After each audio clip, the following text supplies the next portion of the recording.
충격적인 일이 벌어졌습니다. 영국 최고 왕족들만 다니는 명문 고등학교에서 한국의 환경을 부러워한다고 하는데요. 사실 한국은 얼마 전까지만 해도 학교 점심시간 배가 고픈데 도시락을 싸오지 않아서 수도가로 가서 물로 배를 채우던 시절이 있었죠. 지금은 상상도 할 수 없는 일입니다. 최소한 한국에서는 밥을 굶는 사람은 없어졌고 학교에서는 한 곳도 빠짐없이 급식이 실시되고 있죠. 우리는 지금 배가 고파서 수도가에서 물로 배를 채우던 세대와 그런 것들은 옛날 영화에서나 보던 장면이 아니냐고 생각하는 세대가 함께 공존하고 있습니다. 좋은 것을 배우고 가져오기 위해서 열심히 해외 출장을 가던 한국인들 하지만 지금은 한국을 배우러 한국을 찾아오는 외국인들로 넘쳐납니다. 오늘은 한국을 배우러 찾아온 외국인의 사연을 소개시켜드리겠습니다. 도대체 한 명의 외국인이 어떻게 영국 귀족 학교의 방식을 뒤흔들었을까요? 구독과 좋아요 부탁드리며 지금부터 사연 만나보시죠. 저는 영국 초등학교 영양사인 비너스라고 합니다. 영양사로 일하면서 더 높은 목표를 가지기 위해서 박사과정을 준비 중인데요. 일과 학업을 병행하는 게 쉽지는 않지만 더 높은 수준의 학업과 연구를 통해서 실제로 아이들에게 더 영양적으로 이롭게 할 수 있는 것들이 한두 개씩 보이고 그런 것들을 실천해 오고 있었습니다.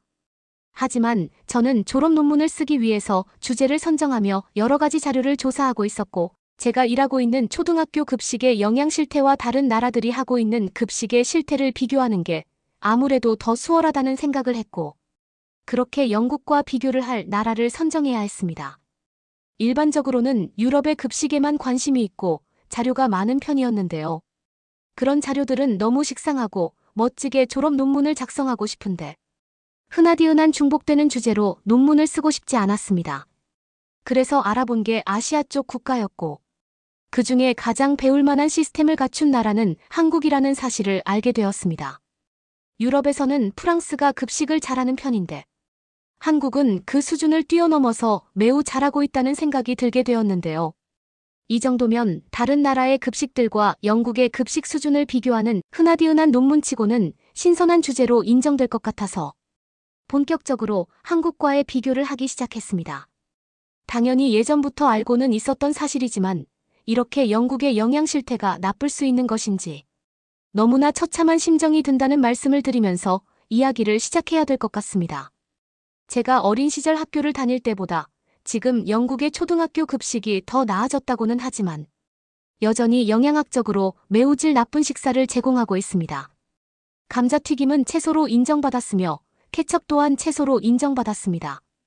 때문에 정크푸드가 영국 학교의 식탁에서 자주 볼 수 있는 메뉴가 되었고 소화비만율은 높아지고 키는 안 크는 상황까지 벌어졌죠. 장기간 부실한 급식은 영국인들이 키가 작아지고 점점 더 뚱뚱해지는데 큰 영향을 끼쳤다고 생각하는 사람으로서 이 부분에 대해서 정성스럽게 논문을 작성하고 싶었습니다. 6월 초순 학교 방학이 시작되었고 저는 한국으로 향했습니다. 한국은 아직 학기 중이고 한국은 영국과 교육 체계가 달라서 2달 정도 더 늦게 방학이 실시된다고 하더군요. 그래서 한국에 가서 한국 학교의 모습을 보고 제가 작성하려고 하는 논문과 관련된 것들도 살펴보고 올 생각이었습니다. 제가 다니는 대학원도 방학 기간이고 어차피 저는 2월에 졸업이기 때문에 오히려 논문을 작성할 시간이 여유로운 편이어서 한국 여행도 같이 하겠다는 생각도 가지고 한국으로 갔습니다. 그렇게 도착한 한국 인터넷으로 이미 한국의 젊은 영양사와 연락이 닿아 있던 상황이었습니다. 감사하게도 한국인 영양사님의 도움으로 제가 한국 학교의 급식 체계를 견학할 수 있는 기회 또한 얻어주셨습니다. 우선 제가 가장 크게 놀란 점이 하나 있습니다. 한국의 학교에 방문을 하기 위해 들렀을 때 저를 맞이해주는 수많은 한국 선생님들 중 학교의 교장 선생님도 같이 계셨다는 점이죠. 정장을 입으시고 머리가 하얗게 물든 한국의 교장 선생님은 학교 급식에도 관심이 많은 것 같았습니다. 솔직히 영국 학교에서는 아이들이 급식이 어떻게 나오던지 관심 없고 그냥 학부모들이 건의를 하면 돈을 더 내라는 공문을 보내고 말아버리는 영국의 학교와는 마인드가 아주 달랐어요.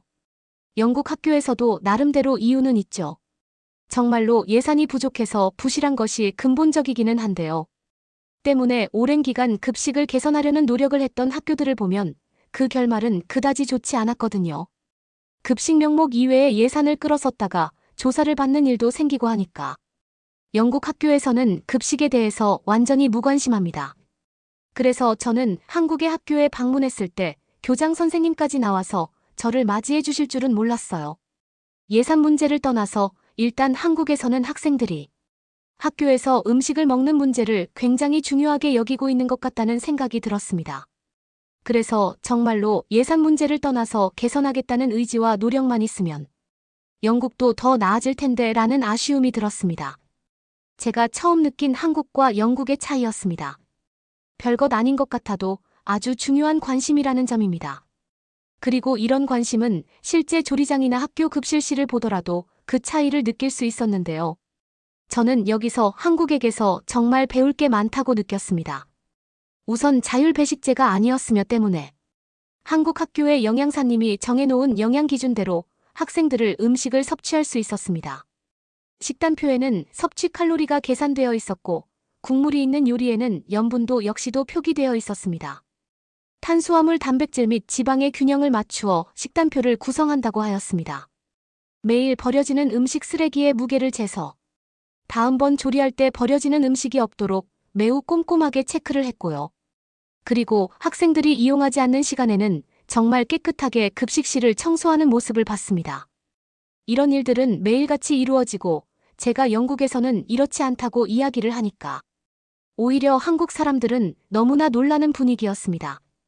음식은 매우 중요한 것이지만 영국 학교에서는 그동안의 여러 가지 문제들로 인해서 식당이라는 곳 자체가 완전히 등한시되는 부서라고 생각해야 했는데 말이죠. 한국에서는 그렇지 않았습니다. 어쩌면 교육이라는 측면과 동등하게 한국에서는 학생들이 먹는 음식에 신경을 쓰고 있었어요. 한국에서는 오래전부터 한국인들의 평균 신장이 크게 성장한 이유 중 하나로 한국의 학교 급식 체계라고 이야기를 하는 것 중 한 근거로 한국의 학교 시스템이라는 내용의 논문들을 읽어본 적이 있는데요. 지금은 한국은 점심 급식을 실시하지만 그렇지 못했을 때는 학생들에게 아침에 우유를 보급해 주었다고 했고 가난했던 한국에서 그 우유는 영양을 충족시키기 위한 소중한 첫 발자국이었다고 평가를 했던 내용들이 기억납니다. 그렇게 한국에서는 우유 급식을 시작으로 지금 이렇게까지 높은 수준의 음식을 제공할 수 있는 급식 시스템을 갖추었고 이런 모습을 바라볼 때마다 그저 부러운 마음뿐이었습니다. 한국에서는 이미 더 개선하고 말고 할 것 없이 너무나 모든 것이 완벽하고 잘 되고 있다고 생각하고 있었어요. 하지만 제가 놀란 점은 여기서 그치지 않았습니다. 학교 측에서 이왕 오신 김에 급식 관련 회의를 하고 있는데 그 자리에 참석을 해도 된다는 이야기를 해주셨고 저는 이렇게나 완벽한 한국 급식인데 뭘 더 회의를 하고 개선점을 말하고는 하는지 궁금해서 그 자리에 참석했습니다. 제 옆에서 이미 영국에서부터 연락을 해오던 한 한국인 영양사 선생님이 통역을 도와주셨고요. 그리고 회의장에 참석하고 나서 저는 정말로 충격을 받을 수밖에 없었는데요. 넓은 회의장에 교감 선생님도 참석하시고 영양사님이 참석하는 것은 물론이고요. 학생들의 학부모들도 몇 분 참석을 하셨습니다. 학교 급식회의에 학부모가 참석한다는 것 그 자체가 저에게는 너무나 충격적이었어요. 그리고 100% 통역을 받을 수는 없었지만 이 회의장에서는 긴장감마저 돌고 있다는 것을 느꼈는데요. 이 자리는 부족했던 부분을 확실히 짚고 넘어가고 그 지적이 합리적인 지적인지를 판단하고 그 지적이 합리적이라고 생각되면 문제점이 발견되었다는 것 의미하죠. 그리고 그 문제점을 해결하기 위한 방안을 회의를 통해서 아이디어를 내고 있었어요. 이렇게나 완벽한 급식 체계인데 한국 사람들은 정말 꼼꼼하게 따져보고 있었습니다. 저는 그래서 왜 한국이 이렇게 전 세계에서 가장 주목받는 성공적인 학교 급식 체계를 가지고 있었는지 금방 이해할 수 있었죠. 모든 사람들의 관심 그리고 이미 충분히 좋은 수준의 급식을 제공하고 있음에도 불구하고 더 나아지기 위한 노력들을 하고 있다는 것입니다. 너무나 놀라운 회의 장면이었고 역시나 너무나 부러운 장면이었습니다. 영국 학교에 다니고 있는 저희 아이들의 얼굴도 떠오르면서 너무나 미안한 마음. 하지만 한편으로는 아무것도 해줄 수가 없는 안타까운 현실에 좌절감마저 들었습니다. 이 회의 자리가 끝날 무렵 저에게도 발언권이 주어졌습니다. 뭐 아이디어를 내거나 의견 제시를 하는 발언권이라기보다는 한국의 급식 체계를 견학하러 왔는데 할 말이 있으면 해달라는 발언권이었습니다. 저는 천천히 말을 이어나갔습니다. 우선 이렇게 한국의 시스템을 모두 보여줄 수 있는 기회를 주셔서 감사하다는 인사를 시작으로 한국에서 봤던 것들에 대해서 놀랐다는 이야기를 할 수밖에 없었습니다. 그리고 이렇게 너무나 완벽한 급식을 제공하고 있다고 생각하고 있었는데 이번 회의 자리를 통해서 한국에서는 더 나아지기 위해 노력하고 있는 많은 사람들의 노고가 부럽다는 말까지 해야 했습니다. 제가 실제로 느낀 감정이었으니까요. 영국 학교 급식의 열악한 환경에 대해서도 관심을 가져달라는 의미에서 영국에서 하고 있는 급식 체계에 대해서 말을 하기도 했습니다. 케첩과 감자튀김이 야채로 분류된다는 이야기는 한국 사람들이 들어도 너무나 충격적이었는지 그 이야기가 통역될 때 그 자리에 있던 모든 사람들이 입을 다물지 못했습니다. 심지어 어떤 한국인 학부모는 너무 화가 나는 듯해 보였어요. 이제 막 성장하는 학생들에게 그런 식의 급식 체계는 너무 잘못되어도 잘못된 것이라며 말이죠. 세계에서 가장 돈 많은 영국이라는 나라가 어떻게 학생들에게는 그런 대접을 해주고 있는지 이해가 안 된다는 말도 들었습니다. 먼 나라 한국 사람들이 보기에도 분명 영국의 급식 체계는 문제가 있어 보이듯 제 생각에도 그런 부분이 너무나 아쉬웠고요. 이렇게 다소 무거운 마음으로 한국의 학교 관계자들과 만남을 끝냈습니다. 그리고 저는 모든 일정이 끝난 뒤 한국의 학생들과 만날 수 있는 기회가 있었는데요. 공식적인 자리는 아니었고요. 모든 학교에서 일정이 끝나고 학교 밖을 나왔을 때 마침 한국의 학생들도 수업이 끝나고 집으로 가는 학교 시간과 겹쳤던 것이죠. 그리고 급식실에서 저를 봤던 수많은 학생들이 저에게 관심을 보이기 시작했습니다. 영어로 말을 걸기 위해 한국의 학생들은 굉장히 노력을 하고 있었고 저는 그런 모습들이 너무나 이뻐 보였습니다. 외부인에 대한 무서움이 아니라 관심으로 표현해주고 있었거든요. 제가 영국에서 여러 학교들을 돌아다녀 보면서 학생들에게 관심을 받아본 적이 없는데 한국의 아이들은 확실히 분위기가 다르다는 생각을 했습니다. 오히려 제가 당황할 정도로요. 그렇게 그날 몇몇 아이들과 대화를 하며 조금은 가까워지는 시간을 보냈습니다. 다음 날도 저는 한국의 학교로 나가서 이번에는 영양사님을 따라다니면서 더 자세한 것들을 보기 시작했습니다. 공식 행사 같은 것은 끝났지만 그래도 며칠 더 한국의 학교로 나가보면서 배울 게 있으면 배우고 제 논문 작성을 위해서 조금 더 깊게 알고 싶은 부분이 있었기 때문이죠. 이렇게 한국 학교에 며칠 출근하다시피 하다 보니 저와 친해지는 학생들도 생기게 되었고 선생님으로 생각하고 잘 따르는 학생들도 많았습니다. 저도 아이들에게 잠깐의 선생님이 되어주기로 마음먹기도 했습니다. 하교 후 그 학생들을 따라서 학교 앞에 있는 상가에 같이 가기도 했습니다. 조금 놀란 점은 제가 아이들과 함께 하교 후에 활동을 해도 되는지 부모님들에게 물어봤을 때 한국의 부모님들은 모두 너무 좋아했다는 점이죠.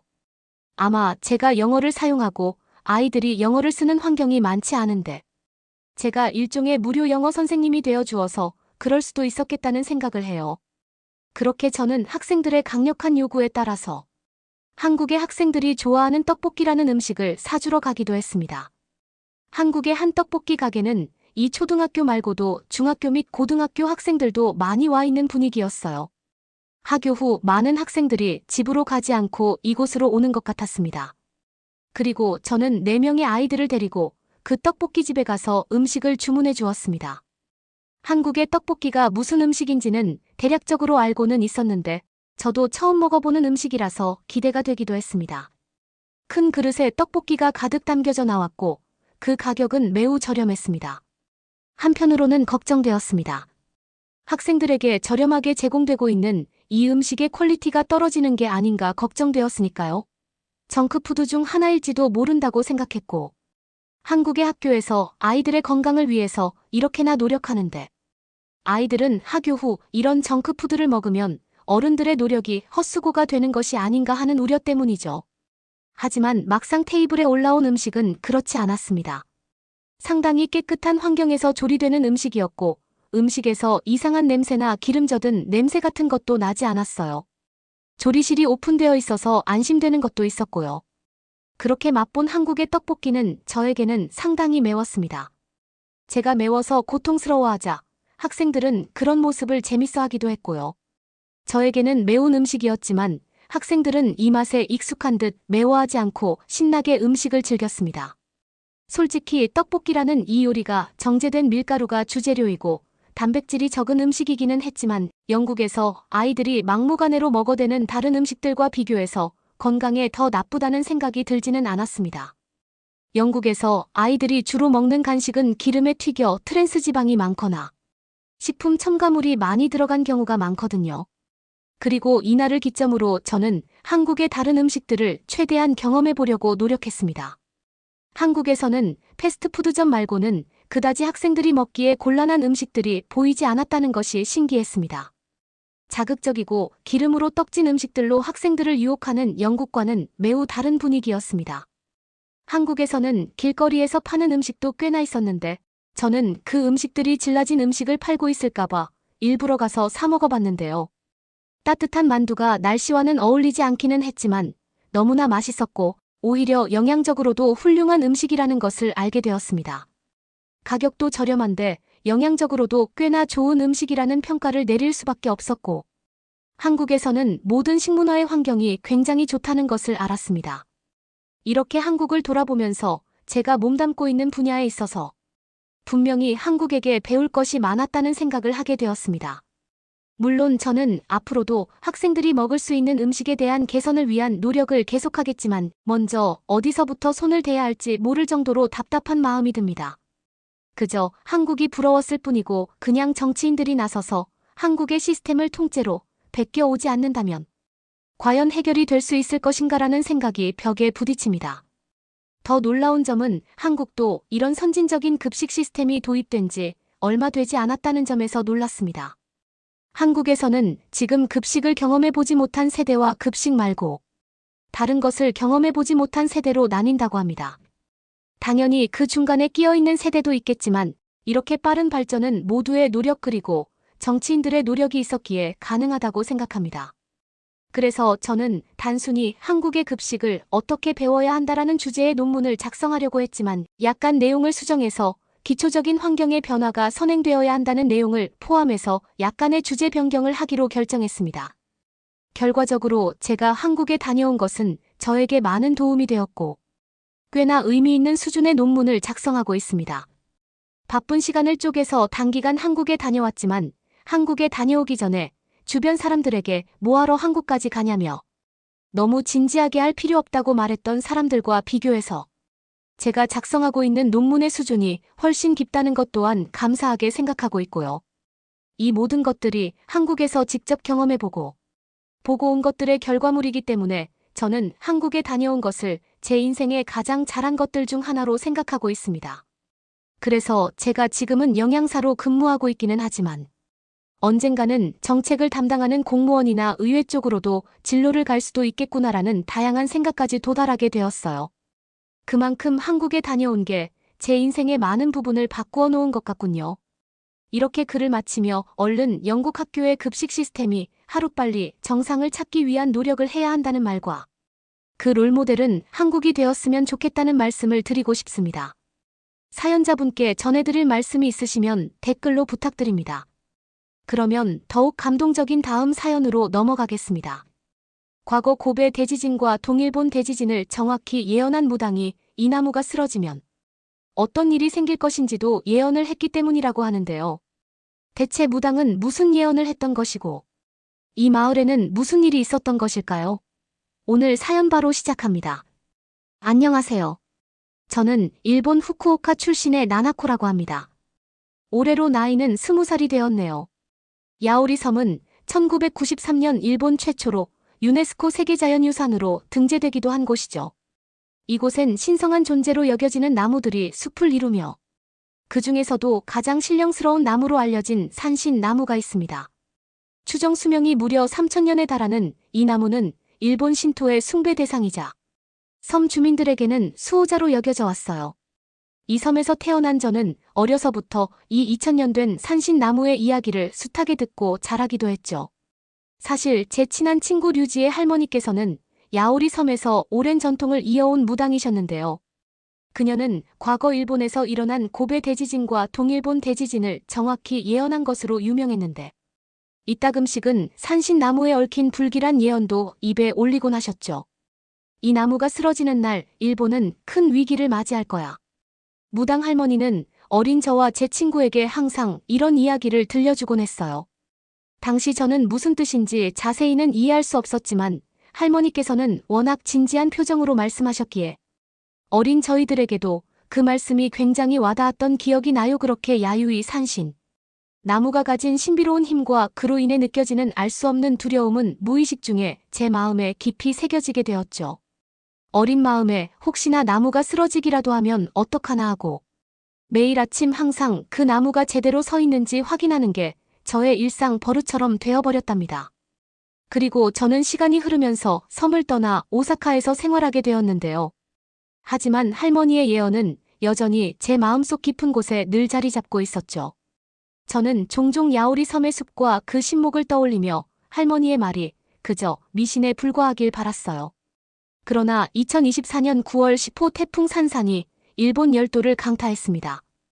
야오리 섬은 언제나 거대한 태풍 앞에서 꿋꿋이 버텨냈지만 이번엔 상황이 좀 다른 것 같았어요. 태풍이 몰아치는 밤 저는 뉴스에서 들려오는 소식에 귀를 기울였습니다. 저는 불안한 마음을 감추려 했지만 그 불길한 느낌은 점점 더 커져만 갔죠. 뉴스에서는 실시간으로 태풍의 진입 상황을 보여주고 있었습니다.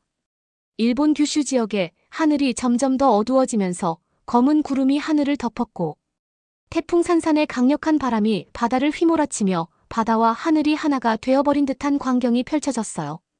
게다가 규슈 지방 남서쪽에 위치한 야오리 섬은 특히나 태풍에 의해 더 직접적인 영향을 받는 것 같았습니다. 저는 뉴스를 지켜보며 걱정이 점점 더 커져갔어요. 바람은 마치 지옥의 숨결처럼 거세게 불어왔고 거대한 구름덩어리는 바람에 휘몰려 끝없이 퍼져나가는 것 같았죠. 태풍의 눈은 한치의 틈도 허용하지 않고 바람과 비를 몰아넣으며 일본 열도를 향해 천천히 다가오는 모습이었어요. 기분 탓인지는 몰라도 태풍 산산은 단순한 자연재해가 아닌 것 같았습니다. 그것은 마치 천벌이 내리는 듯한 광경을 연출하며 일본의 하늘과 땅을 뒤흔들고 있었어요. 야오리 섬에서 살아오며 숱한 태풍을 보며 자라온 저였지만 이번 산산은 무언가 정말 다른 느낌 같았어요. 하늘에서 떨어지는 비는 불길한 검은색을 띠며 모든 것을 덮어버리려는 듯한 강한 폭우로 변해갔고 비는 하늘에서 마치 천상의 분노를 담은 물방울처럼 쏟아졌으며 길과 도로는 순식간에 물에 잠기기 시작했습니다. 거대한 파도가 해안을 덮치며 집과 건물들이 물속으로 빨려 들어가고 바다와 육지가 혼연일체가 되어버렸죠. 또한 산산의 바람소리는 제게 마치 악마의 목소리처럼 들려오더군요. 예감이 별로 좋지 못했어요. 그리고 태풍의 바람은 한층 더 거세지며 거리의 나무를 뿌리째 뽑아내고 전봇대를 부러뜨렸습니다. 많은 태풍을 봐왔지만 저는 이런 기분 나쁘고 거친 태풍은 여태 처음 보는 것 같았어요. 실제로 태풍 산산의 위력은 수치적으로도 엄청났습니다. 전성기 상태에서 중심 기압이 무려 940헥토파스칼의 순간 최대 풍속이 초속 60m에 이르는 무시무시한 태풍이었죠. 중심 기압은 낮을수록 태풍이 강력하다는 의미인데 940헥토파스칼은 정말 흔치 않은 수치이고 보통 900헥토파스칼만 되어도 엄청 강한 태풍으로 볼 수 있습니다. 게다가 이렇게 전에 없던 초강력 태풍이 자전거 속도로 느리게 움직이는 바람에 그 피해는 더욱 커질 수밖에 없었는데요. 강풍에 건물 외벽이 뜯겨져 나갔고 그간 경험하지 못한 폭우로 인한 침수 피해와 산사태가 잇따랐습니다. 특히 태풍의 중심부가 통과하면서 규슈 남부 지방 등은 피해가 더욱 큰 모습이었는데 느린 태풍이 집중적으로 비를 뿌려댄 탓에 폭우로 불어난 강물은 폭포수처럼 흐르고 도로 곳곳은 물바다가 되었어요. 또한 이번 태풍 영향으로 인해 규슈 지역 100만 명에게는 피난 지시가 내려졌고 100명이 넘는 사상자가 발생하기도 했습니다. 물론 우리 야오리 섬에서도 피해가 평소보다 컸지만 가고시마 항구에서는 사람이 바람에 휩쓸려 실종되는 무서운 사고가 생기는가 하면 산사태로 인하여 일가족이 파묻혀 사망하는 비극적인 사고가 발생하기도 했죠. 그렇게 일본의 상륙한 태풍 산산이 휩쓸고 간 자리마다 큰 피해가 이어졌습니다. 몸집이 거대한 산산이 많은 양의 비구름을 몰고 일본 열도를 서서히 관통하면서 피해는 더욱 커져만 갔고 이번 태풍은 심지어 움직임마저 불규칙하여 경로 예측조차도 힘들어 보였어요. 주민들은 도망칠 틈도 없이 집과 마을이 물에 잠기는 것을 보며 눈앞에서 펼쳐지는 지옥의 경악을 금치 못했습니다. 빗물은 거침없이 흘러내리며 마치 하늘의 분노가 땅으로 쏟아지는 듯한 장면이 연출되었고, 길과 하천은 이미 범람해 물길이 되어버린 거리와 건물들이 물속에 잠기면서 도시와 자연이 구분되지 않는 풍경이 펼쳐졌어요. 각종 구조물과 시설들은 폭풍의 힘에 의해 파괴되었고, 강한 바람은 사람들의 외침과 울부짖음을 휘몰아쳤습니다. 그렇게 폭풍우가 몰아치는 가운데 저는 불안한 마음으로 잠자리에 들었고, 다음 날이 되어 여전히 야오리 섬에 살고 있는 류지에게서 전화를 받았습니다. 그런데 류지의 목소리가 많이 떨렸어요. 왜 그러냐고 물었더니 할머니가 평생을 바친 산신나무가 태풍 산산에 쓰러졌다는 것이었습니다. 2000년을 버텨온 나무가 이번 태풍 앞에서 힘없이 쓰러졌다는 소식은 저에게 굉장히 큰 충격으로 다가왔습니다. 한동안 말문이 막혀 아무 말도 할 수가 없었죠. 태풍이 아무리 강하다 한들 설마 그 나무가 쓰러질까 싶었거든요. 또 이 나무가 쓰러지는 날, 일본은 큰 위기를 맞이할 거야라는 할머니의 말이 바로 떠오르면서 소름이 돋기도 했는데요. 그토록 오랜 세월을 견딘 나무가 이번에는 살아남지 못했다니. 류지의 할머니가 예언했던 불길한 징조가 현실이 된 것이었습니다. 저는 급히 야오리 섬으로 돌아갔습니다. 도착하니 류지를 포함한 섬 주민들은 말로 표현할 수 없는 충격과 두려움에 휩싸여 있었습니다. 그리고 수천 년의 역사를 간직한 산신나무는 태풍을 견디지 못하고 정말로 쓰러져 있었습니다. 그렇게 신성시 여겨졌던 산신나무가 위용을 잃어버린 채 쓰러져 있는 모습을 보니 마치 이 땅의 원주율이 무너지는 듯한 상징적인 장면이 펼쳐져 있는 것만 같았어요. 산신나무의 가지와 줄기는 부서져 땅에 내리꽂혀 있었고, 그 굵은 나무 전체가 통째로 쓰러져 있는 모습은 자연의 신성함이 부정당하는 것 같은 분위기를 자아냈습니다. 그리고 섬 전체는 경악과 공포에 휩싸였죠. 그도 그럴 것이. 저를 포함한 모든 사람들이 평생을 마을의 상징과 같이 우뚝 솟은 웅장한 나무의 모습만을 봐 오다가 갑자기 쓰러진 모습을 보니 충격을 받지 않을 수가 없었어요. 저는 쓰러진 나무 앞에서 할머니의 목소리가 들리는 듯했어요. 이 나무가 쓰러지면 일본에 큰 재앙이 닥친다던 그 말이 이제는 너무도 현실적으로 다가왔습니다. 사실 류지의 할머니께서는 3년 전 90세의 나이에 하늘로 떠나가셨습니다. 류지에 의하면 할머니께서는 돌아가시기 직전까지도 야요이 나무에 대한 걱정을 놓지 않으셨다고 하시더군요. 고베 대지진과 동일본 대지진을 정확히 예언했던 무당 할머니의 경고들은 마을 사람들이 쉽게 무시할 수 있을 만한 것들이 아니었어요. 사람들은 2000년 된 산신나무가 한순간에 쓰러지자 류지의 할머니가 남긴 예언과 불길한 징조를 떠올리며 다가올 재앙에 대한 두려움에 휩싸일 수밖에 없었던 거죠. 산신나무의 쓰러짐은 마을 사람들이 오랜 세월 동안 쌓아온 신앙과 그들의 미래에 대한 불안감을 드러내는 상징적인 사건이 되었고, 사람들은 점점 더 일본이 세상의 끝으로 향해 가고 있다는 위기의식을 느낄 수밖에 없었습니다. 저 또한 쓰러진 나무를 바라보며 왜 우리만 이런 재앙을 겪어야 할까라는 질문이 마음속에서 떠나지 않았어요. 산신나무의 쓰러짐은 특히 저에게는 불길한 징조 그 이상이었고, 그것은 일본이 앞으로 직면할 더 큰 위기의 서막일지도 모른다는 생각을 떨쳐낼 수 없었습니다. 저는 오사카로 돌아오는 비행기에서 창밖을 바라보며 생각에 잠겼습니다. 일본이 점점 더 큰 재앙으로 향하고 있다는 느낌을 정말 지울 수 없었거든요. 할머니의 예언이 이제야 실현되어 가는 것 같았고, 그것이 무엇을 의미하는지 점점 더 명확해지는 것 같았어요. 그리고 저는 류지가 했던 말이 머릿속에서 지워지지가 않았습니다. 사실 할머니께서 류지에게만 귀뜸해 주었던 말을 이번에 제가 류지로부터 듣게 되었거든요. 류지가 전해준 내용은 일본의 과거와 그것이 현재와 미래에 미치는 의미에 대한 굉장히 심각한 내용을 담고 있었습니다. 리오의 할머니는 일본 제국의 식민지 지배와 그로 인한 만행들이 미래에 큰 재앙으로 돌아올 것이라고 경고하였다고 했습니다. 제가 들은 내용을 간단히 좀 말씀드려보려 하는데요. 일본 제국은 1910년부터 1945년까지 한국을 식민지로 삼아 자원을 착취하고 한국 문화를 억압하며 많은 한국인들이 강제 노동과 성적 착취의 희생양이 되도록 하였다고 했습니다. 특히 강제 위안부 문제는 많은 한국 여성들에게 끔찍한 고통을 안겼고, 이 문제는 한국 사회에 깊은 상처를 남겼다고 했습니다. 이 말을 듣고 저는 큰 충격에 빠질 수밖에 없었는데요. 사실 저는 일본 제국의 식민지 지배에 대하여 어렴풋이 알고 있었을 뿐 자세한 내용은 알지 못했습니다. 학교에 다닐 때 교과서에 그러한 내용이 자세히 없기도 하였고, 방송에서도 그런 내용은 잘 다루지 않았기 때문이죠. 그런데 이후에 들은 내용은 더욱 충격적이었어요. 일본 제국은 한국의 문화와 전통을 억압하고 일본화를 강요하기까지 했습니다. 한국어 사용을 금지하고 일본어 교육을 강제로 시행하며 아예 한국의 전통 문화를 말살하려 했던 거죠. 한국의 역사와 문화를 왜곡하고 일본의 역사와 문화만을 강조하며 한국인들의 정체성과 자긍심을 무너뜨리려 했던 거예요. 이로 인해 한국의 전통 문화와 역사는 큰 피해를 입었고, 당시에 실제로 많은 전통과 가치가 사라졌다고 하더라고요.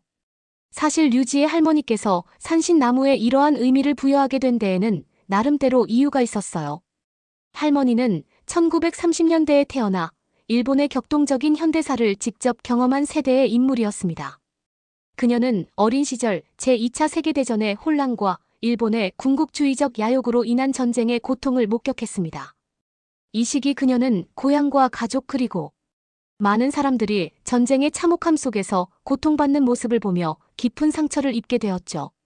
전쟁의 상흔은 할머니에게 인간의 행동이 자연과 인류에 미치는 영향을 직접적으로 느끼게 해주었고, 특히 인간으로서의 도덕적 책임과 역사적 교훈에 대한 가치관을 형성하게 해주었다고 해요. 또한 전후 일본이 전쟁의 책임을 제대로 인정하지 않고 피해국에 대한 사과와 보상을 회피하는 모습을 지켜본 할머니는 역사적 책임의 중요성을 깊이 깨달았다고 합니다. 할머니의 가치관은 단순히 개인적인 경험을 넘어 일본이 과거의 잘못을 인정하고 치유하지 않는 한 자연과 사회의 균형이 깨질 수 있다는 믿음에서 비롯되었습니다. 이후 고베 대지진과 동일본 대지진과 같은 자연재해를 예언하면서 할머니는 이러한 재해가 단순히 자연의 힘이 아니라 인류의 도덕적 결핍과 역사적 책임 회피의 결과로 나타날 수 있다고 확신하게 되었다고 합니다. 이와 같은 재해는 그녀에게 과거의 상처가 현재와 미래에 영향을 미치는 강력한 신호로 여겨졌고, 이는 그녀가 자연과 인류의 조화로운 공존을 강조하게 된 이유가 되었다고 해요. 하지만 일본의 역사적 만행에 대한 문제를 노골적으로 언급하는 것은 민감한 문제였기에 동네 사람들에게는 에둘러 이야기하고 류지에게만 이렇게까지 구체적으로 이야기해 주었다고 하더군요. 이어서 류지에게 전해들은 이야기는 저에게 계속해서 큰 충격을 주었는데요. 저는 731 부대라는 것을 이때 류지를 통해 처음 알게 되었습니다. 이것은 너무 충격적이어서 사실 차마 입에 담기가 어려울 지경이에요. 731 부대는 생체 실험의 대상이 된 민간인과 포로 등을 일본어로 통나무를 뜻하는 마루타라고 불렀는데요. 이 마루타의 대상으로 선정된 이들은 조선인은 물론이고 몽골인, 중국인, 소련과 미국의 연합국 포로들도 포함되었습니다. 731 부대가 행한 생체 실험은 끔찍한 실험들의 연속이었는데요.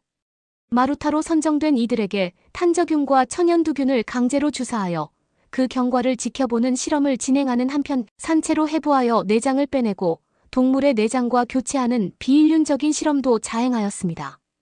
또한 사람이 영하 40도에서 몇 분간 버티다 죽는가를 실험하기도 했으며 마루타로 선정된 이들의 몸에 전기 코드를 연결하여 독가스를 터뜨린 후 경과를 실험하기도 했습니다. 또한 인간의 장기 중 일부 장기를 제거하여 생존할 수 있는지를 실험하는 한편 산채로 화염 방사기로 태워 죽이는 만행도 서스름없이 자행하였습니다. 기타 여러 끔찍한 실험들도 별다른 제재 없이 실시되었죠. 731 부대의 부대장은 교토제국대학 의학부를 수석으로 졸업한 후 일본 제국 육군병원과 군의학교 등에서 근무한 이 씨의 시로였는데요. 1941년 731 부대장으로 부임한 이 씨의 시로는 부임 전까지만 해도 평범한 방역과 급수를 담당하던 731 부대를 생체 실험 부대로 바꾸게 됩니다. 731 부대로 인한 피해자는 수만 명에 이르는 것으로 추정되는데요. 731 부대의 부대장인 이 씨의 시로는 일본이 패망한 후 전범 재판에 넘겨져 처벌받아야 했으나 안타깝게도 처벌은커녕 무죄를 선고받게 됩니다. 이시이시로가 무죄를 선고받게 된 배경에는 미국과 일본의 사법거래가 있었는데요. 미국은 자신들은 실시할 수 없는 방법으로 축적된 731 부대의 생체 실험 데이터를 얻고 싶어 했고, 그 대가로 이시이시로에게 무죄를 선고해 주었던 것입니다. 심지어 이후에도 연구 결과에 눈이 멀어 731 부대원들을 돈을 주고 실험연구원으로 고용을 하거나 생물무기 고문으로 생물학 무기 개발에 참여시키면서 잔인하게 희생된 사람들만 죽어서도 눈을 제대로 감지 못하게 되는 비극이 되는 결과가 되어버렸는데, 이는 미국이 다른 역사적 문제와는 달리 731 부대에 대한 이야기만 나오면 유독 말을 아끼는 이유이기도 하다고 합니다. 참 비극적인 일이 아닐 수가 없어요. 또한 강제징용과 노동 착취는 일본 제국의 또 다른 반응이었습니다. 한국의 남성과 여성들은 일본의 군수산업과 기타 노동력으로 강제징용되었고, 이들은 열악한 조건에서 혹독한 노동에 시달려야 했습니다. 이 과정에서 한국인들은 인권을 무시당하며 건강과 생명마저 위협받아야 했습니다. 실제 일본 제국의 군수산업에 강제로 동원된 많은 한국인들은 과중한 노동과 위험한 환경 속에서 생명을 잃거나 심각한 부상을 입어야 했죠. 이러한 문제들은 일본 정부의 충분한 사과와 배상이 없었던 문제로 피해자들은 여전히 깊은 상처와 고통을 안고 있는데요. 제2차 세계대전이 끝난 후에도 일본은 한국에 대한 공식적인 사과와 배상을 거부했습니다. 일본의 이러한 태도는 한국 사회에 더욱 깊은 상처를 남겼고, 양국 간의 갈등은 해결되지 않은 채로 남아 있었습니다. 또한 일본은 난징 대학살과 같이 중국에 대하여 엄청난 학살극을 벌인 적이 있다고도 해요. 그런데 일본 정부는 과거의 잘못을 인정하고 반성하기보다는 그 책임을 회피하며 역사적 진실을 왜곡하거나 혹은 은폐했습니다. 류지의 할머니는 이러한 역사적 만행들이 결국 천벌로 돌아올 것이라고 경고하셨던 거죠. 산신나무의 쓰러짐을 단순한 자연재해가 아니라 일본의 닥칠 미래의 천벌을 예고하는 중요한 징조로 여기셨던 거예요. 산신나무는 일본 신앙에서 신성한 상징으로 간주되는데, 특히 이 3000년 된 산신나무의 쓰러짐은 신의 뜻이 내포된 사건으로 해석된다는 것이었죠. 즉 할머니의 살아생전 경고는 산신나무의 쓰러짐이 일본의 과거 잘못에 대한 응징의 서망일 것이라는 의미를 담고 있었고, 앞으로 닥칠 무시무시한 재앙의 전조라는 해석이었죠. 류지의 설명을 들으면서 저는 산신나무의 쓰러짐이 단순한 우연이나 자연재해가 아니라 진심으로 일본에 닥칠 큰 재앙의 전조라는 사실을 느끼게 되었는데요. 이는 정말 일본이 과거의 잘못을 인정하고 사죄하지 않으면 현실로 다가오게 될 무시무시한 신의 분노가 될 것이라는 확신까지 들었어요. 저는 할머니의 예언이 실제로 이루어질 것이라는 두려움이 엄습하게 되었죠.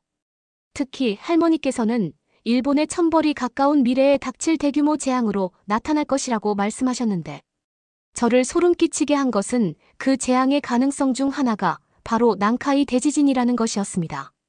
아시는 분들은 아시겠지만 난카이 대지진은 일본의 난카이 해구에서 발생할 것으로 예상되는 대규모 지진으로 그 피해 규모와 파괴력은 상상을 초월합니다.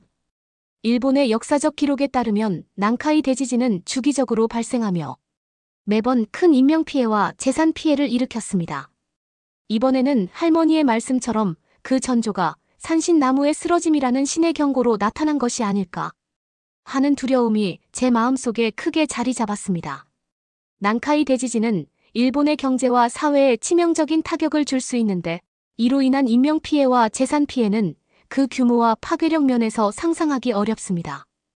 2011년에 발생한 규모 9.1의 동일본 대지진보다 피해가 더 컸으면 컸지 적지는 않을 것으로 예상되는 거대 지진이기에 모든 일본인들에게 큰 공포심을 불러일으키고 있는 대지진이 바로 난카이 대지진인데요.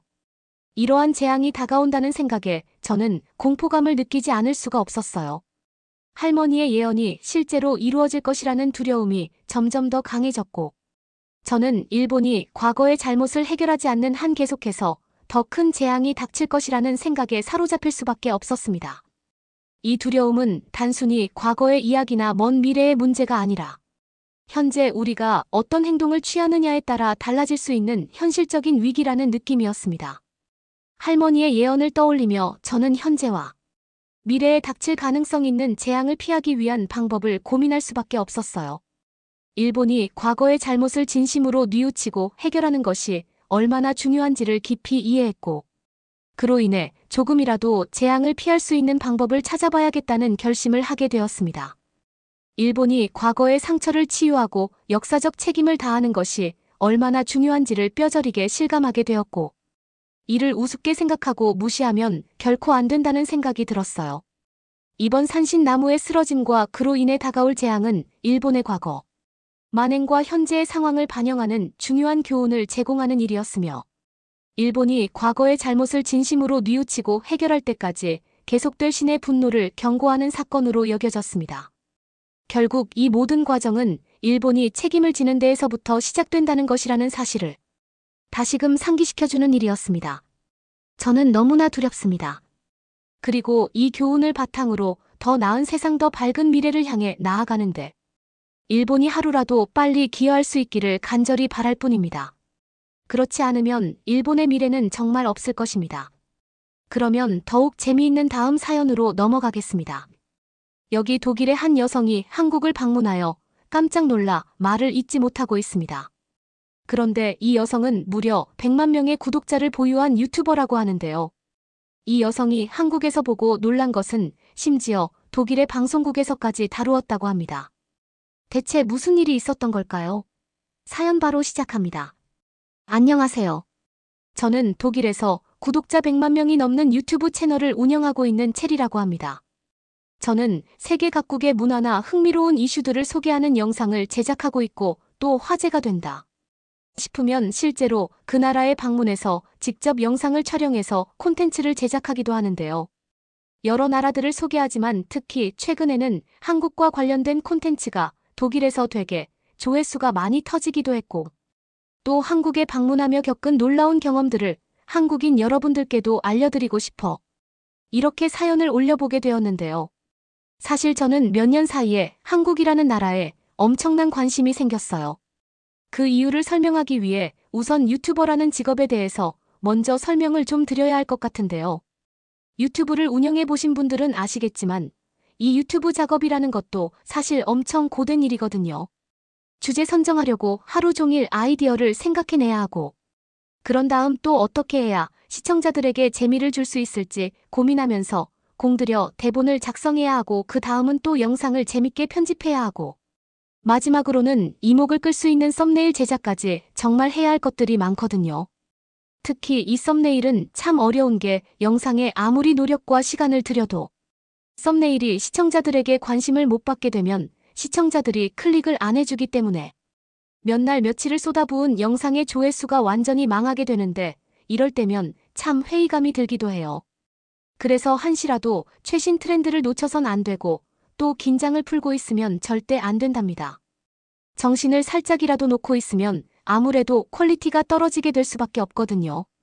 조금이라도 퀄리티가 떨어져 보이면 시청자들에게 외면받게 되고 경쟁자들에게 밀려 선택을 받지 못하게 되니 어찌 보면 참 어렵고 냉혹한 세계가 이 유튜브의 세계랍니다. 아무튼 이렇다 보니 사실 겉으로는 화려해 보일지라도 실제로는 거의 하루 종일 페인처럼 유튜브 고민만 하고 인간관계도 거의 포기한 생활을 해야 하는 게 또 이 유튜버라는 직업인데요. 물론 인기 연예인이나 아주 유명한 사람들은 얼굴 자체를 드러내는 것만으로도 바로 이목을 끌 수 있겠지만, 저 같은 일반인들이 채널을 크게 키우기 위해서는 엄청난 노력과 고민이 동반되어야 한답니다. 아무튼 제가 한국이라는 나라에 관심을 가지게 된 이유를 설명하려다 보니 의도치 않게 한탄이 좀 길어졌는데요. 하여간 저는 이 쉽지 않던 유튜브 활동을 이어오면서 얼마 전부터 놀라운 현상 하나를 발견했어요. 유튜버로 활동하려다 보면 최신 흐름이나 유행에 굉장히 관심을 기울이고 있어야 하고 한시도 빠짐없이 신경을 바짝 쓰고 있어야 하는데, 여러분들도 아시다시피 언제부턴가 갑자기 한류 열풍이 굉장히 거세잖아요. 그래서 그런지 한국 관련 영상만 올렸다 하면 조회수가 다른 영상들에 비해 확실히 잘 나오기도 하고, 또 한국에 관한 영상을 더 올려달라면서 힘내라고 슈퍼챗을 쏴주시는 분들도 훨씬 많고 그렇더라고요. 정말 신기했어요. 다른 영상들은 엄청 고민을 하면서 콘텐츠 제작을 해야 그나마 성과가 잘 나오는데, 한국 관련 영상은 그냥 한국이라는 주제 자체로 일단 먹히고 들어가는 그런 느낌이랄까요? 물론 한국 영상도 대충 만들진 않고 열심히 만들긴 하지만 확실히 주제빨이라는 게 있다는 느낌을 많이 받곤 했죠. 저만 해도 원래 구독자가 그렇게까지 많지 않았는데 한국 덕을 톡톡히 봐서 구독자가 엄청난 거거든요. 아마 그때가 정확히 오징어 게임이 넷플릭스에 공개되었을 때부터였을 거예요. 그때 당시에는 번화가에 나가기만 하면 사람들이 딱지치기를 하거나 설탕 뽑기를 하면서 놀 정도로 오징어 게임 열풍이 대단했거든요. 그리고 오징어 게임과 같은 K-드라마뿐만 아니라 K-팝이나 K-뷰티, 그리고 K-푸드와 같은 한국 문화들도 점점 더 확산되기 시작하면서 한류 열풍이 유럽 전역을 뒤덮기 시작했죠. 그때부터 저는 느꼈어요. 이 유행에 무조건 올라타야겠구나라고요.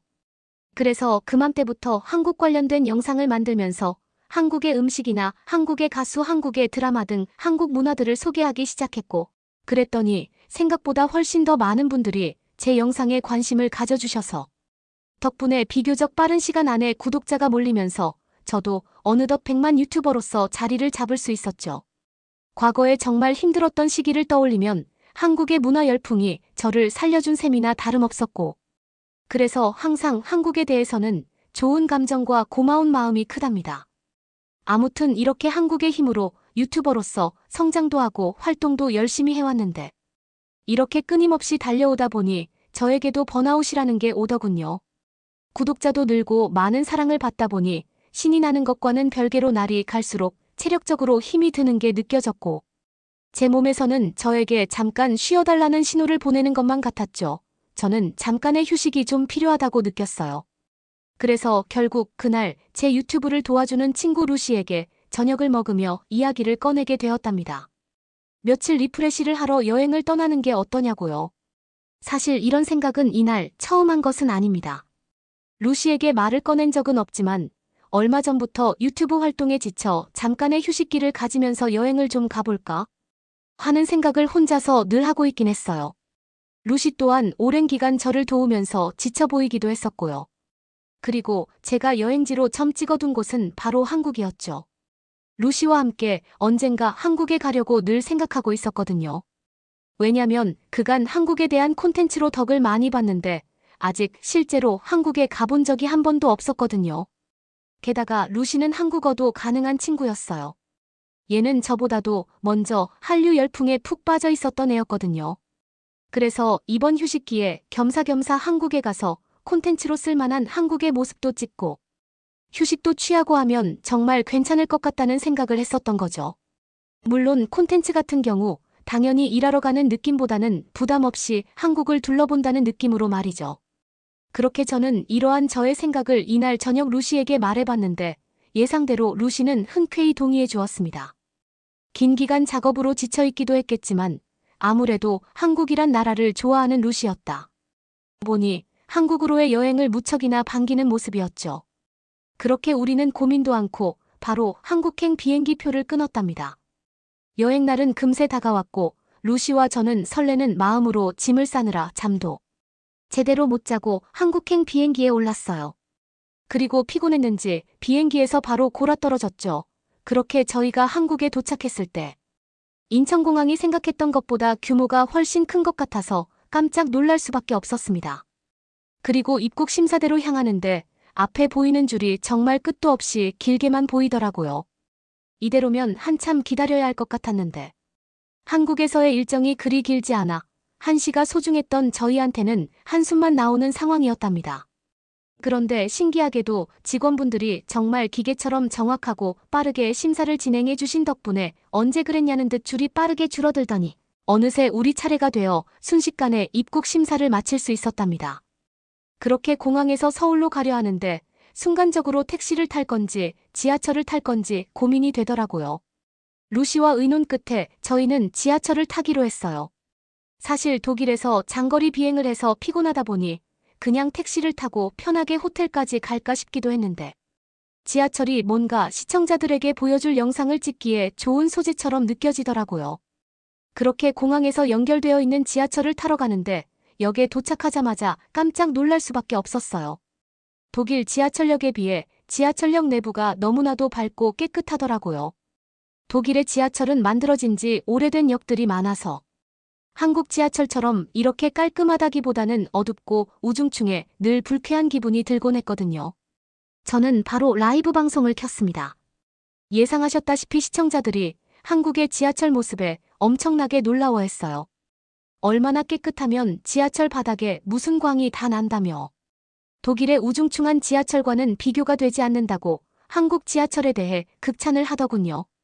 그리고 지하철을 타기 위해 플랫폼으로 내려왔는데 더 놀라운 점이 있었습니다. 지하철 승강장까지 끝까지 유리문으로 다 막혀 있지 뭐예요. 사실 독일의 지하철에는 스크린도어가 한국처럼 이렇게 잘 설치된 곳을 찾아보기가 힘들거든요. 물론 있는 곳이 있기는 해요. 하지만 런던의 일부 지하철역에서만 있을 뿐이라 한국처럼 이러한 스크린도어가 생소해 보일 수밖에 없었죠. 시청자들이 채팅으로 놀랍다면서 동시에 의문을 표하기도 하더군요. 이렇게 스크린도어가 깔끔하게 설치된 곳은 독일은 물론 다른 유럽 국가들을 여행할 때도 본 적이 없는데 한국은 유럽보다 잘 살아서 그런 건가? 그건 아닐 텐데 왜 그러지 하고 말이에요. 사실 런던 지하철은 추락 시 열차와 충돌하는 사고도 사고지만 세계조 노선으로 인해 감전사하는 사고 빈도가 훨씬 많아 스크린도어의 필요성이 오히려 한국보다 더욱 대두되는 편인데요. 참고로 세계조 노선 혹은 서드레일 방식은 고압 전기가 흐르는 통로가 지면과 가까운 바닥에 있는 걸 말하는데 사람 혹은 동물이 실수로 밟으면 합선 사고가 발생할 가능성이 굉장히 높거든요.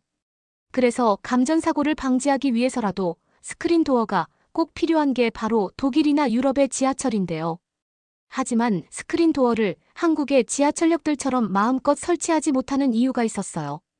시청자분들 중 똑똑한 분들이 많이 계셔서 그 이유를 설명해 주더라고요. 스크린도어가 없는 것은 독일뿐만 아니라 영국이나 프랑스 등 다른 선진국들도 대부분 마찬가지인데요. 사실 스크린도어 설치에 가장 중요한 건 돈도 돈이지만 무엇보다 지하철 건축 시기가 가장 중요하다고 하더군요. 무슨 말이냐면 스크린도어를 설치하는 것이 단순히 도어만 설치하는 것이 아니라 천장 자체를 뜯어내서 아예 다시 건축하는 방식이거든요. 즉 자칫 잘못했다간 지하철역 자체가 폭삭 주저앉을 수 있는 큰 공사가 바로 이 스크린도어 설치 공사라고 하더라고요. 대부분 다른 선진국들은 한국과 다르게 지하철의 역사가 매우 길어요. 한국은 지하철역이 길어봐야 20-30년 전에 지어진 역들이 대부분이고 최근에 지어진 역들은 훨씬 더 지어진 지 얼마 안 된 역들이지만 영국이나 유럽, 특히 독일의 경우는 세계 최초로 1800년대 중반에 지하철을 개통했을 만큼 지하철역이 지어진 지가 엄청나게 오래되었거든요. 영국도 지어진 지 100년을 훌쩍 넘은 지하철역이 많고요. 아무튼 이런 상황이다 보니 자칫 건설을 시도했다간 폭삭 무너질 수도 있고 설치하고 싶어도 설치하기가 굉장히 어려운 상황이라고 해요. 때문에 비교적 최근에 지어진 노선 중 인적이 많은 역들에 한해 스크린도어를 일부 설치하거나 여의치 않을 경우에는 스크린도어 대신 그냥 안전요원들을 배치하여 안전사고를 예방하려 할 뿐이죠.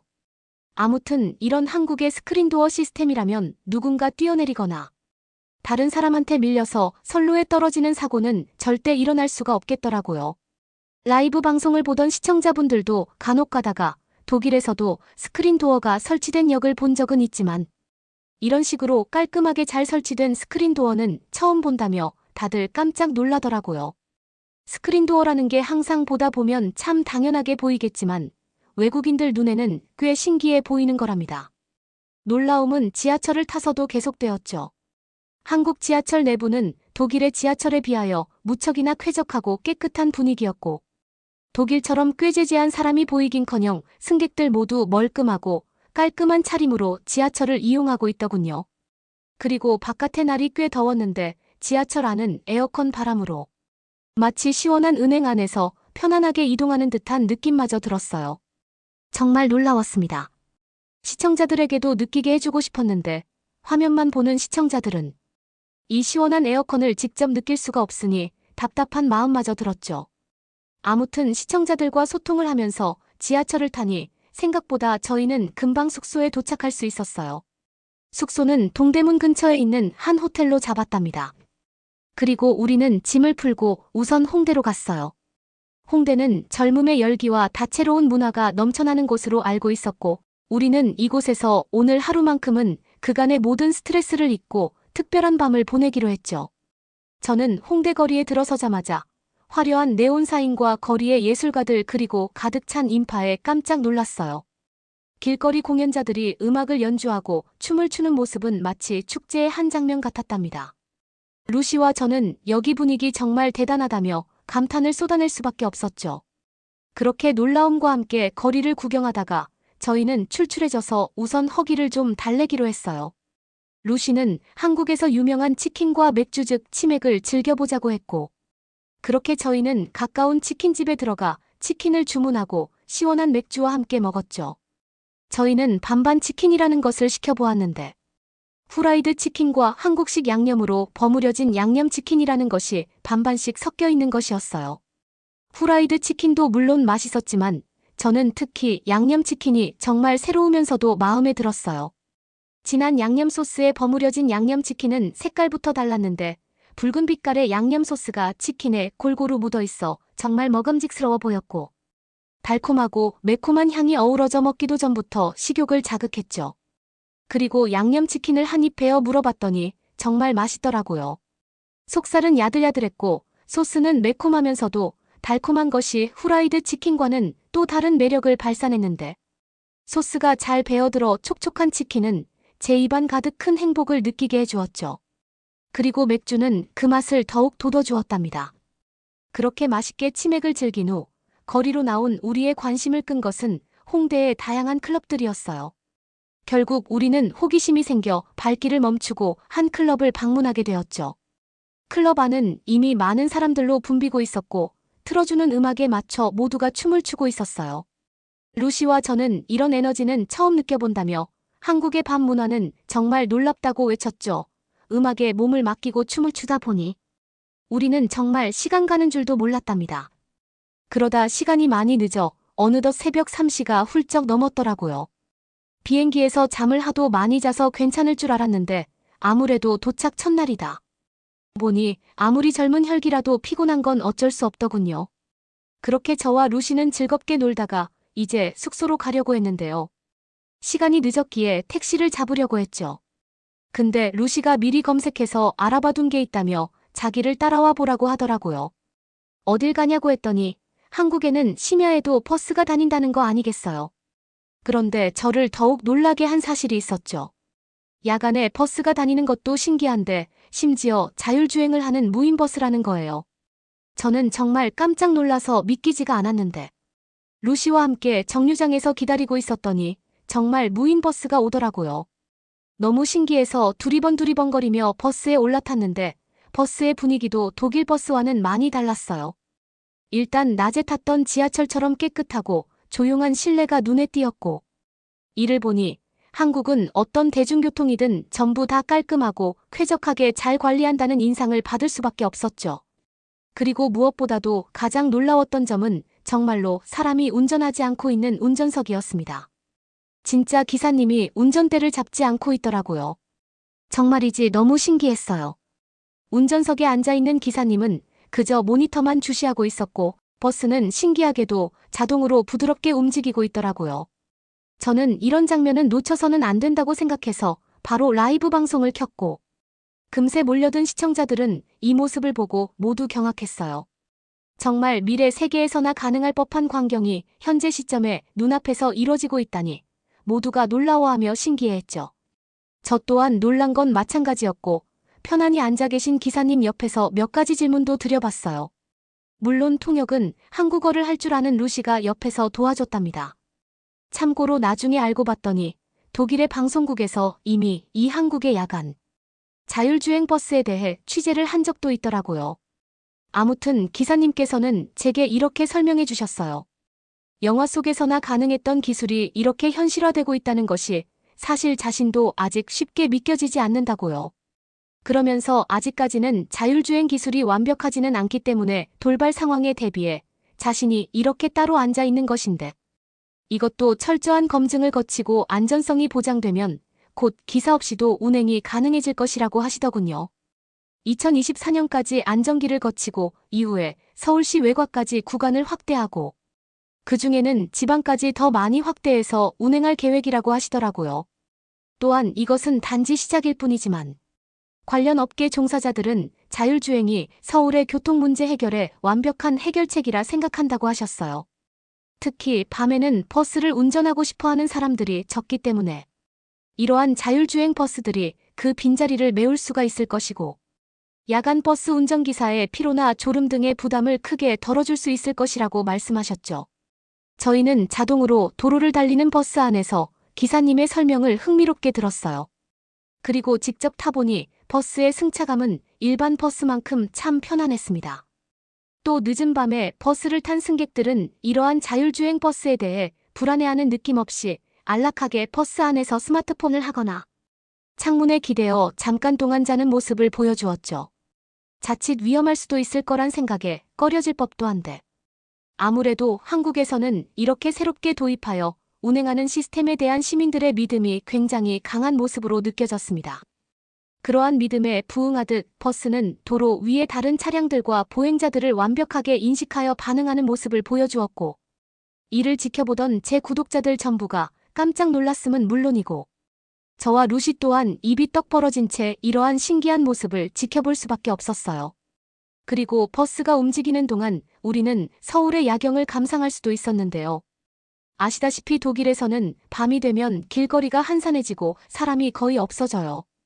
특히 이렇게 심야 버스가 운행하는 시간대에는 더더욱 말이죠. 그런데 그에 비해 시간이 이렇게 많이 늦었음에도 불구하고 너무도 밝고 활기찬 한국의 밤거리와 길거리 시민들의 모습은 한국의 좋은 치안을 상징하는 듯했고 이 정도로 밤에도 사람들이 많이 돌아다니니 당연히 야간 버스에 대한 수요도 많을 수밖에 없겠구나 싶으면서 그게 이러한 자율주행 버스의 도입까지도 나아가게 한 것 같다는 생각이 들더라고요. 사실 독일은 심야에 버스가 다닐 필요가 크게 없긴 하죠. 애초에 사람이 밤에 안 다니니 버스에 대한 수요도 거의 없을 테니까요. 기사님 말씀으로는 이미 기술 발전에 큰 비용을 지출했지만 아직 완벽해지기까지는 여전히 먼 길이 남아있다고 했습니다. 거리에는 강아지, 어린이, 날씨 등의 여러 가지 변수들이 있으며 기술은 아직 이 모든 것을 완벽하게 해결하지는 못했다고 하더군요. 기사님께선 이러한 무인 버스가 도시를 더 효율적으로 만들 수 있는 훌륭한 인프라인 것은 확실하지만 앞으로도 갈 길이 많이 남아있다고 하셨죠. 하지만 인류는 늘 그랬듯 이 모든 난관들을 극복하면서 언젠가는 또 완벽에 가까운 시스템을 갖추게 될 것이고 한국이라는 나라가 그 선두에 서서 이렇게 첫 출발을 끊어 모범적으로 자율주행의 길을 열어나가고 있다는 생각이 들었답니다. 저와 루시는 그렇게 놀랍고도 신기했던 경험을 마치고 숙소로 돌아왔는데요. 저는 숙소에 와서도 자율주행 버스에 대한 여운이 많이 남았는지 잠이 오질 않아서 바로 자지 않고 인터넷으로 이것저것 관련 내용을 더 찾아보게 되었는데요. 그 과정에서 한국이 추진하고 있는 놀라운 사업을 또 하나 발견하게 되었어요. 서울시에서는 2024년 하반기부터 2025년까지 드론 택시도 시범 운행할 예정이라고 하더라고요. 또한 이를 택시로서의 용도뿐만 아니라 다양한 관광 상품으로도 개발할 예정이라고 하고요. 앞서 서울시는 여의도 한강공원에서 이미 드론 택시 비행 실증에 나선 바 있는데 쌀가마니 여러 개를 실은 드론 택시가 여의도 한강공원에서 마포대교 일대를 문제없이 비행했고 안전 문제로 사람 대신 쌀가마니가 탑승했지만 아무튼 이는 성공적으로 드론 택시 운행에 첫 발을 띈 셈이라 볼 수 있었죠. 그리고 내년부터는 유인 조종사가 실제로 운행할 예정이라고 했고요. 그러면 이용하는 비용이 엄청 비싸지 않나 라고 생각할 수 있잖아요. 물론 처음에는 조종사가 필요하기 때문에 10만 원 정도로 조금 비싸지만 자율주행이 완전히 적용되는 시점이 되면 몇만 원 수준으로 장거리도 이용할 수 있다고 하더라고요. 거리를 대충 계산해보니 한국의 대도시인 서울에서 부산까지는 하늘을 이용해 1시간이면 갈 수 있는 시대도 곧 오지 않을까 싶더군요. 어릴 적에 누구나 상상해본 하늘을 나는 택시를 진짜로 볼 수도 있을 것 같다는 생각이 들면서 나중에 이 드론 택시가 상용화되면 바로 또 한국부터 와봐야겠다는 생각이 들었답니다. 자율주행 운전만 해도 상상 속 이야기로만 여겨졌지만 이제 곧 드론 택시가 하늘을 활보하는 세상이 온다니 한국 분들께서 자주 쓰시는 표현으로 정말 격세지감이라는 말이 딱 어울리는 것 같아요. 공상과학 영화에서나 봤던 하늘을 나는 자동차가 현실이 되는 일이 이제 정말 머지않았다니 여러분들께서도 정말 신기하지 않으신가요? 저는 무척 설레고 기다려지는군요. 아무튼 숙소에 돌아와 찾아본 이러한 자료들에 저는 또 한 번 무척 놀랄 수밖에 없었는데요. 저와 루시는 이날 야간 자율주행 버스를 경험하며 나름대로 콘텐츠도 제작하고 그 다음 날부터는 본격적으로 본래 계획이었던 한국 여행도 재밌게 즐기게 되었어요. 한국은 굉장히 볼거리가 많고 맛있는 음식도 다양한 것이 정말 마음에 쏙 드는 나라였고 저는 왜 요즘 한류 열풍이 전 세계에 불어닥친 건지 바로 실감할 수 있었답니다. 저희는 며칠간 한국을 둘러보며 훌륭한 시민의식과 여러 편리한 인프라 그리고 쾌적하고 안전한 교통 시스템 등을 제대로 경험할 수 있었고 독일도 새로운 기술이나 인프라에 대한 연구와 투자를 활발히 해서 이렇게 한국처럼 잘 갖춰진 선진 시스템을 앞으로 국민들에게 제공해주면 좋겠다는 생각이 굉장히 많이 들었어요. 그리고 정말 한국에 와보길 잘했다는 생각이 들었고 앞으로도 시청자들에게 한국의 다방면을 소개하면서 유튜브 활동을 이어나갈 생각이에요. 그렇게 한국 곳곳을 돌아다니며 정신없이 여행도 하고 라이브 방송을 진행하다 보니 어느덧 독일로 돌아갈 시간이 다가왔어요. 정작 독일로 돌아오니 이전에는 당연하게 여겨졌던 것들이 정말 불편하게 느껴지더라고요. 예를 들면 지하철을 타거나 밤에 바깥에 나갈 일이 있을 때 말이에요. 한국을 직접 겪고 나니 한국에 사는 분들이 참 부러워지는 건 어쩔 수가 없나 봅니다. 다음에 곧 또 한국을 방문해야겠어요. 그때까지 여러분들 모두 건강하시길 바랄게요. 저도 그동안 열심히 유튜브 활동하면서 지내고 있을게요. 곧 찾아뵈면 그때 또 사연 올리겠습니다. 오늘 제 이야기 들어주셔서 감사드립니다.